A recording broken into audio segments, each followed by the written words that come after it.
Welcome to the 5th episode of Forbidden Frames. Let's find out what the challenge is about.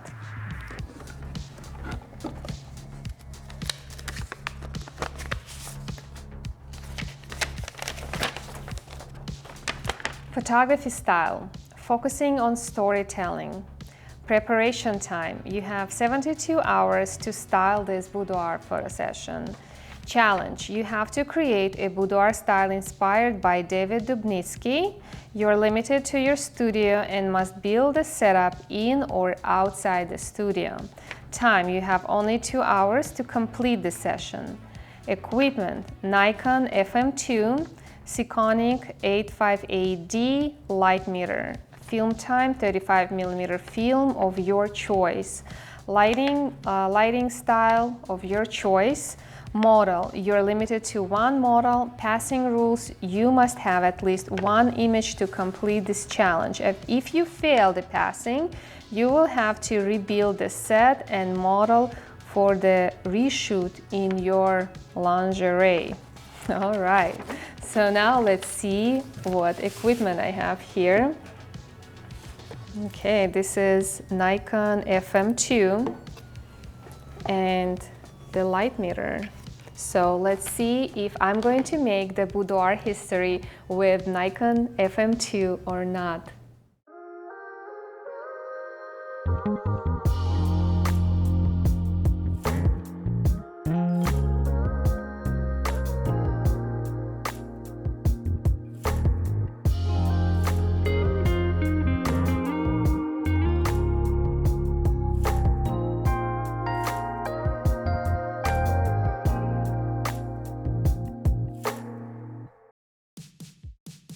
The Nikon FM2 is an SLR single lens reflex, fully mechanical manual focus 35mm film camera.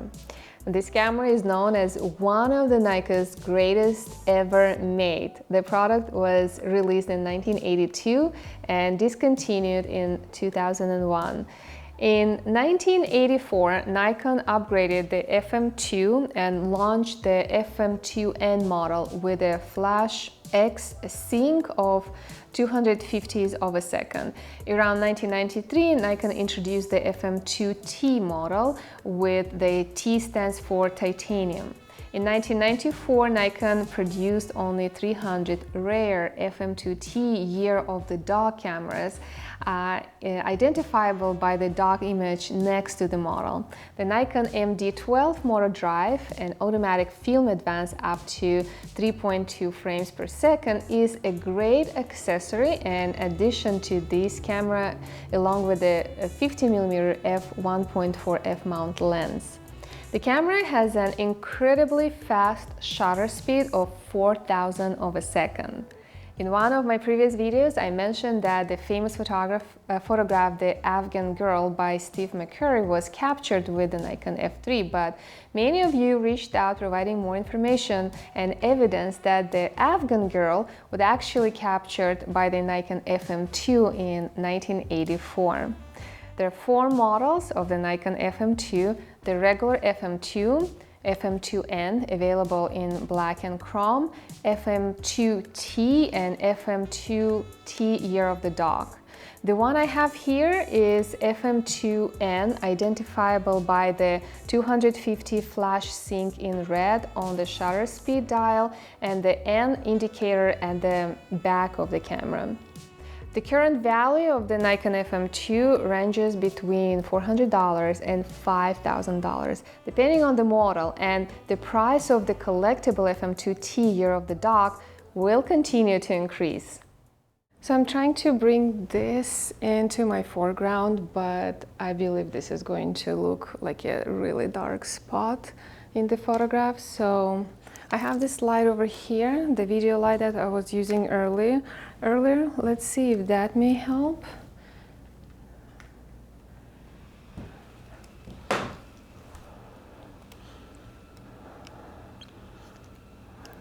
Okay. 1, 2, 3. My tree is very long, sorry. One more time.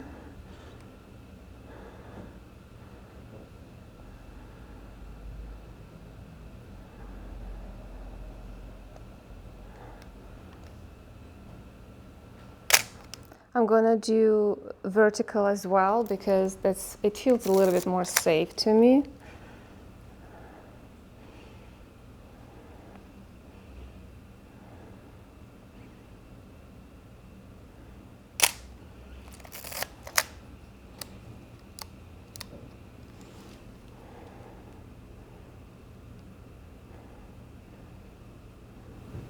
Oops, I accidentally did 250.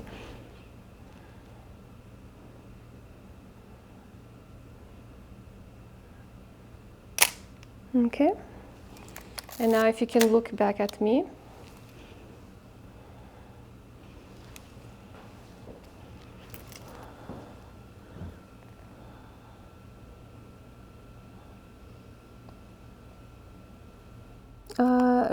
Change position of your hand.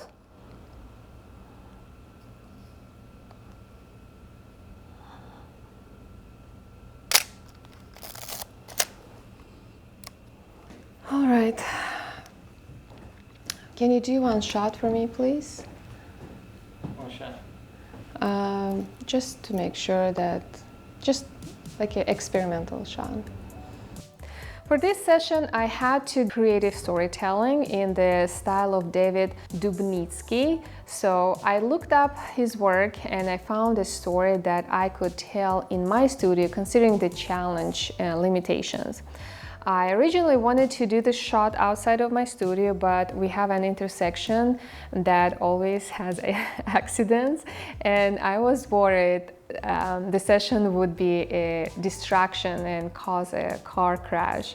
So I decided to do it indoor, which wasn't ideal. Because my walls and door are pretty flat and I had a small space, I wanted to use black and white film. I was confident that the camera would work because Eliar had just shown me a few images of John Gress and me taken with this camera at my workshop in Chicago. With this camera, you also have the double exposure or multi-exposure option. So let me show you how that works. So this is your multi-exposure lever. So if I pull this towards me and then move my advancing film lever, it's not going to advance the film. Take a shot, pull it towards me, it's not advancing the film. Take a shot, so I'm doing multiple exposures right now. But now if I don't do it, you can hear that sound and that's advancing the film. And there you go. This one is completely blurry. This is not bad, but again, the door behind. I like how the light is going through the clothes.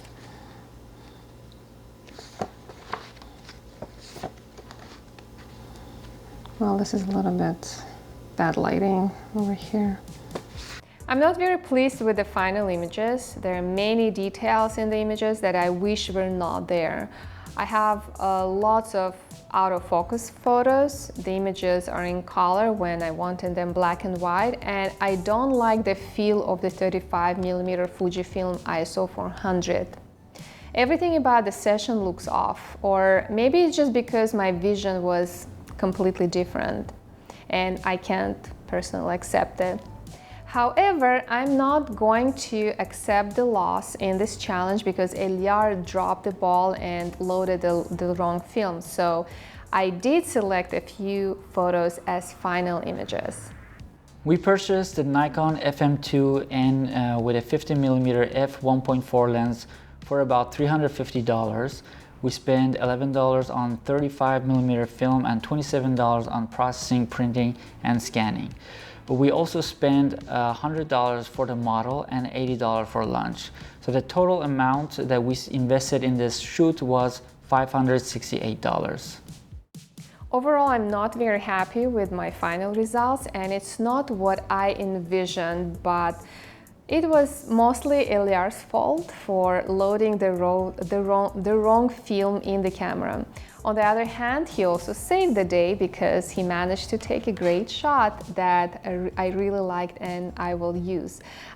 These are the final images, and I will select a couple for my upcoming Forbidden Frames 100 Years of Recreated Boudoir Photography History. For this session, I just did some cropping and removed some objects from the photos that shouldn't be there. I will stick with these photos, and I believe we made boudoir history with the Nikon FM2 film camera. And if you want to watch the entire episode along with other complete episodes on boudoir photography with film cameras, visit the link and subscribe to BIB TV. We offer all possible courses on boudoir photography, making us the largest and most comprehensive boudoir photography platform in the world. And you can learn more in the description. Hope to see you guys next week with another episode of Forbidden Frames featuring another model, another camera, and another boudoir challenge with a film camera. Believe in boudoir.